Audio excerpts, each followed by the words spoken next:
Well, this morning, my one-on-one interview riding along with an HPD officer who is now teaching a community course on how to prevent road rage. He has 5 tips. I told him we want to know all of them.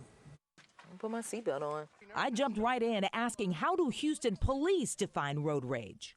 Once you engage with that other vehicle and start having risky, aggressive behavior. HPD Senior Police Officer Roach says don't even take it there. He teaches the 5 steps to avoiding road rage. So the first thing, and it seems obvious, but you want to avoid aggressive behavior.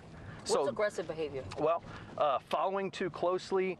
You want to avoid tailgating, any aggressive honking, like unnecessary honking if there's not an emergency involved. Let's be honest, sometimes that requires a deep breath first. Second step, Officer Roach wants you to stay off your phone, avoid distractions, and be aware of your surroundings. You want to always be watching all of the vehicles around you. Really? Yes, because as you're monitoring traffic, as you would do normally when you drive anyway, you're going to be able to see any aggressive drivers as they're coming. So if you have an opportunity to disengage from a road rage, from an aggressive driver before it escalates, you're ahead of the game. This third step, an important one, is you want to control your emotions. You do not want to allow an aggressive driver to pull you into that road rage incident. That's hard sometimes. Yes, it is.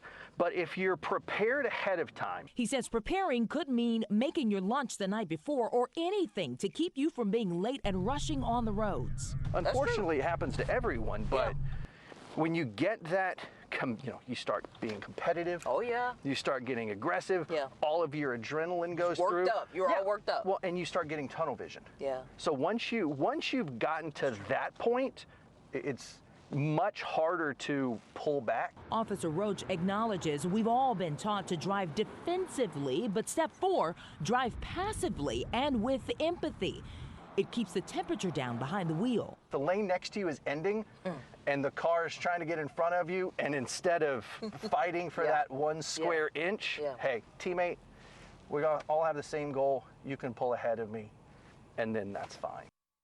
He even said we're all on the same team. Officer Roach's final step, though, if you've done all those previous steps and you've worked really hard to avoid road rage and you still cannot disengage, he says call 911. And here's what police need from you: a description of the vehicle, the make and model, the license plate number, and the location and direction of travel. And he says don't hesitate to flag down an officer or drive to a police station if you need to.